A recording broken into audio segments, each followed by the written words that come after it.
नमस्कार मंडळी, स्वागत आहे तुमचं सगळ्यांचं आपल्या लाडक्या युट्यूब चॅनलमध्ये. व्हिडिओ नसाल तर व्हिडिओ लाईक करा आणि चॅनलला सबस्क्राईब करून सोबतचं बेल नोटिफिकेशन ऑन करायला विसरू नका. आणि ह्या व्हिडिओला हाईप नक्की करा आणि हा व्हिडिओ शेवटपर्यंत पण नक्की पहा.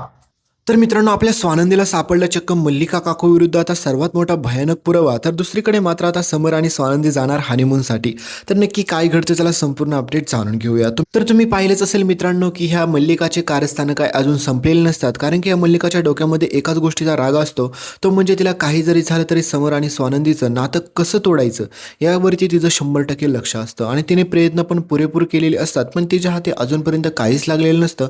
त्याच्यामुळे मल्लिका ठरवते की काही जरी झालं तरी मात्र समर आणि स्वानंदीला मी एकत्र येऊ देणार नाहीये. आणि स्वानंदीला देखील माहित असतं की माझ्या आणि राजवाड्यांच्या मध्ये येण्याचं काम फक्त एकच व्यक्ती करू शकते, ती म्हणजे मल्लिका काकू. पण ह्या मल्लिका काकूचा खरा चेहरा मी राजवाड्यांसमोर आणू कसं काय?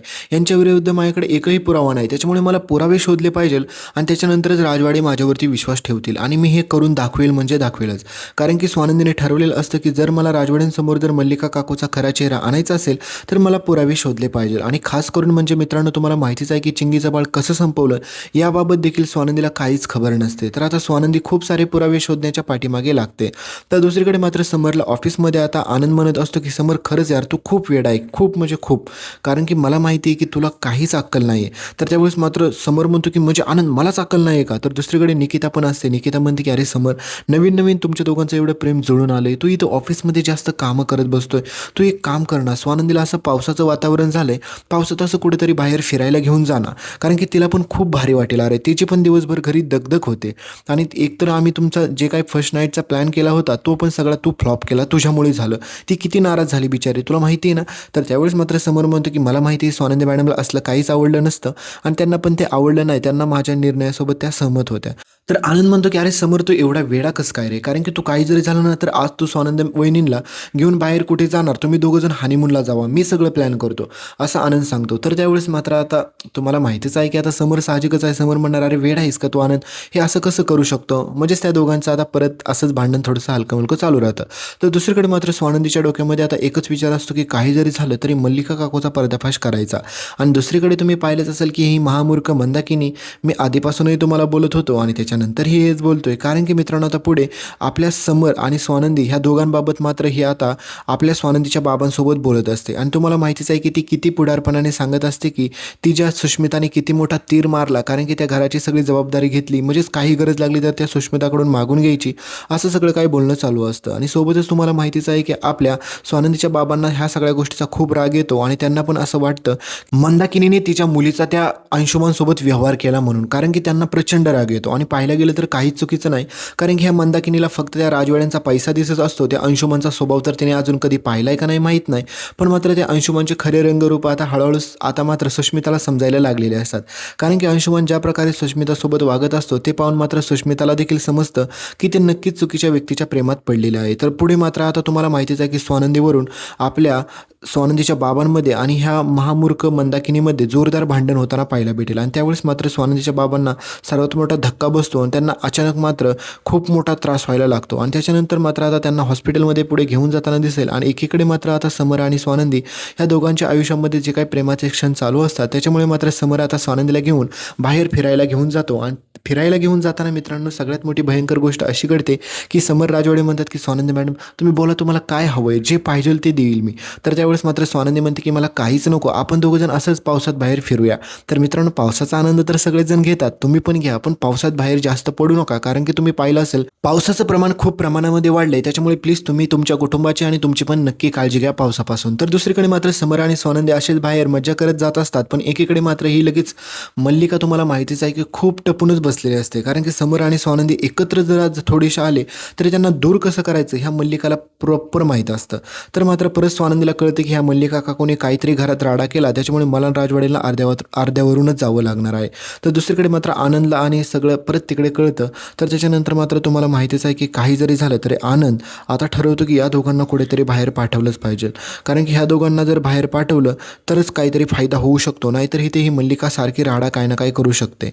तर एकीकडे तुम्ही तुम्ही पाहिलं असेल की ही मल्लिका काकू परत आता खूप जोरदार स्माईल देते स्वानंदीला पाहून आणि म्हणते की आता म्हणजे मनातली मनात बोलत असते, म्हणते की आता ह्या स्वानंदीला मी समोरच्या आयुष्यात कधीच जवळ जाऊ देणार नाही. तर अंशुमान परत स्वानंदीला भेटतो आणि म्हणतो की मी बोललो होतो ना तुला की तुमच्या दोघांना मी जास्त काळ एकत्र राहू देणार नाही, त्याच्यामुळे तू काळजी करू नको. मी लवकरात लवकर तुमच्या दोघांना दूर कसं करायचं या सगळ्याचा विचार केलेलाच आहे. तर पुढे तुम्हाला पाहायला भेटेल की स्वानंदी म्हणते की तुम्ही माझ्यासोबत गेम खेळू शकता तर मी खेळू शकत नाही का. तर स्वानंदी आता सगळ्यात पहिले तर ह्या मल्लिका काकूची नाटकं आता सगळ्यात अगोदर बाहेर काढते आणि यांच्या विरुद्ध पुरावे शोधत असते. तर स्वानंदीला आता सगळ्यात भयंकर पुरावा हा सापडतो. तुम्हाला माहितीच आहे की यांनी थोड्या दिवसाच्या अगोदर खूप मोठा मूर्खपणा करायचा प्रयत्न केला होता. ते म्हणजे आता राजवाड्यांची प्रॉपर्टी नावावर करण्यासाठी त्यांनी खूप साऱ्या सह्यांची प्रॅक्टिस केली होती या सुष्मिताने आणि त्याचे खूप सारे कागद त्यांनी फाडून फेकले होते. त्याच्यानंतर तेच कागद मात्र आता स्वानंदीच्या हाती लागतात आणि स्वानंदीला समजतं की नक्कीच राजवाड्यांच्या सह्यांची प्रॅक्टिस झाली, त्याच्यामुळे यांनी काही ना काही मोठा कुटाणा केलेला आहे. तर स्वानंदी आधी सगळे पुरावे गोळा करते ह्यांच्या विरुद्ध आणि स्वानंदीला हे पण पेपर सापडतात की राजवाड्यांची सगळी काही मिल असते ती मात्र आता मल्लिका काकू स्वतःच्या नावावरती करून घेत असतात, ते पण परस्पर राजवाड्यांच्या. तर हा सगळा प्रकार आता स्वानंदी लवकरच बाहेर घेऊन यायचं ठरवते. पण स्वानंदी आता कहाणीमध्ये सगळ्यात मोठा ट्विस्ट घेऊन येणार आहे, कारण की स्वानंदीला फक्त एकच काम करायचं नसतं तर ह्या अंशुमनला त्याची लायकी पण दाखवायची असते. कारण की स्वानंदीच्या डोक्यात अंशुमन खूप आधीपासून असतो, कारण की तुम्हाला माहितीच आहे की श्वेताचं प्रकरण झालं, त्याच्यानंतर चिंगीचं किती मोठं प्रकरण झालं आणि त्याच्यानंतर आता सुष्मिता त्याच्या ट्रॅपमध्ये फसलेली असते. म्हणजे ह्यांनी कित्येक तरी मुलींना त्रास दिलेला असतो. हा सगळा राग स्वानंदीच्या डोक्यात असतो. तर स्वानंदी ठरवते की काही जरी झालं तरी अंशुमनला त्याच्या पापाची शिक्षा दिल्याशिवाय मी तर शांत बसू शकणार नाही. स्वानंदी आता एकीकडे मात्र एक एक निकिता ताईंच्या मदतीने एक एक पुरावा गोळा करायचा ठरवते. तर आनंद आणि सोबतच मात्र निकिता दोघेजण समर आणि स्वानंदीच्या हनीमूनचा प्लॅनिंग बुक करत असतात, कारण की त्यांना वाटतं की त्या दोघांनी बाहेर जावं, मस्त एन्जॉय करावं. त्यांचे प्रेमाचे दिवस आहेत तर त्यांनी लाईफ एन्जॉय केली पाहिजे. प्रेमाला वयाची मर्यादा नसते असं त्यांचं म्हणणं असतं आणि खरंच आहे, प्रेमाला काही वयाची मर्यादा नाही, तुम्ही कव्हरही प्रेम करू शकता. तर आता ज्यावेळेस मात्र समर आणि स्वानंदी दोघेजण हनीमूनला बाहेर जाण्याचा निर्णय घेणार असतात तर स्वानंदीला अगोदरच माहीत असतं की ही मल्लिका काकू काही ना काही कुटाणा करणार आणि सेम टू सेम मल्लिका काकू परत कुटाणा करायचं ठरवते. म्हणजेच मित्रांनो आता कहाणी सगळ्यात मोठा ट्विस्ट तर स्वानंदीने निकिता ताईंच्या मदतीने खूप सारे पुरावे तर गोळा केलेलेच असतात, पण स्वानंदीला एक गोष्ट अजूनही कळालेली असते की काही जरी झालं तर ह्या मल्लिका काकूला खबर पण लागली नाही पाहिजे की आपण त्यांच्या विरुद्ध काही पुरावे गोळा करतोय म्हणून. तर सगळ्यात अगोदर तर स्वानंदीला आता अजून एक सगळ्यात मोठी गोष्ट सापडते, ते म्हणजे समर राजवाड्यांच्या आईबाबांचा अखेर अपघात झाला कसा होता. आणि ज्यावेळेस मात्र स्वानंदी समोर ते सत्य येतं त्यावेळेस मात्र बिचाऱ्या स्वानंदीच्या डोळ्यात पाणी येतं, कारण की तिला समजतं की हे सगळं मल्लिका काकूने केलं ते पण पैसा आणि प्रॉपर्टीसाठी. आणि त्यावेळेस मात्र स्वानंदी म्हणते की हे राजवाड्यांना कळालंच पाहिजे.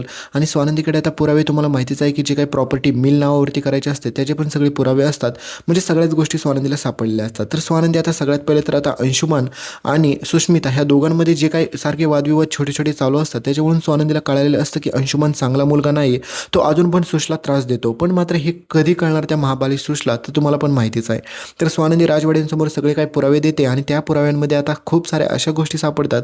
त्याच्यानंतर समर राजवाड्यांना पण कळतं की ह्या काकूने आजपर्यंत मी काकू म्हणण्याचा मान ठेवला नाही. तर पुढे आता समर राजवाडे स्वानंदीचं ऐकून चक्क आता मल्लिकाला खूप सारं काय काय बोलतो. म्हणजे आजपर्यंत मल्लिका काकूचा एवढ्या समरने मान सन्मान दिला तर आता ते सगळं विसरून फक्त स्वानंदीसाठी मात्र मल्लिका काकूचं पान उतारा करताना समर राजवाडे तुम्हाला पुढे पाहायला भेटेल. आणि त्या प्रॉपर्टीचा आणि त्या मिलबाबत पण समर खूप मोठा निर्णय घेतो. तर पुढे आता समर आणि स्वानंदी हनीमूनला जाताना पण पाहायला दिसतील. तर खूप सारे ट्विस्ट येणार आहेत ते पुढच्या व्हिडिओमध्ये सांगतो. तोपर्यंत व्हिडिओ पाहिला असेल व्हिडिओ लाईक करा, चॅनल सबस्क्राईब करा आणि सोबतचं बेल नोटिफिकेशन ऑन करायला विसरू नका. तुम्हाला दिसत असेल पिलग्रिमचा oil balance gel face wash. तर हा फेस वॉश तुम्हाला टॅग प्रोडक्टमध्ये दिसत असेल तर याला खरेदी करायला अजिबात पण विसरू नका आणि तुम्हाला आवडणारे कोणतेही प्रोडक्ट तुम्ही इथून खरेदी करू शकता.